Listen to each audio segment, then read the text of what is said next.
Kronologi kereta api pengangkut bubur kertas anjlok di stasiun peninjauan Oku Sumsel. Kereta angkutan yang membawa bubur kertas beku milik PT TEL anjlok, keluar dari jalur di Implasemen Stasiun KA Peninjauan Kabupaten Ogan Komering Ulu Provinsi Sumatera Selatan, Jumat, tanggal 12 November tahun 2021, pukul 17.35 waktu Indonesia Barat. Kronologis kejadian, pada saat kereta api dengan lokomotif CC2041-103 melintas di jalur 2 stasiun kereta api peninjauan dari arah Stasiun Talang Baru menuju Stasiun Kereta Api Batu Raja.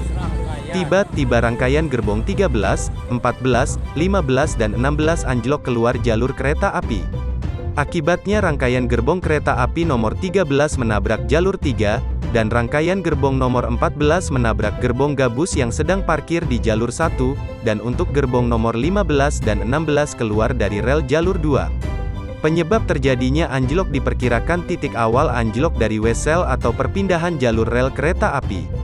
Tidak ada korban jiwa dalam musibah ini, namun jalur perlintasan kereta api baik dari Lampung maupun menuju ke Prabu Muli menjadi terganggu dikarenakan ketiga jalur perlintasan mengalami rusak dan terhalang oleh rangkaian gerbong yang anjlok.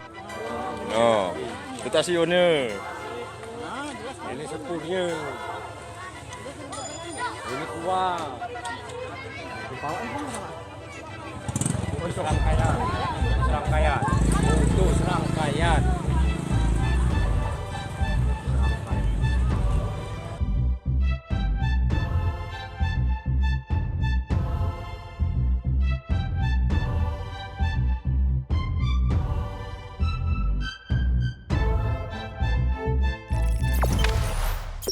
Jangan lupa subscribe, share, komen, dan like ya.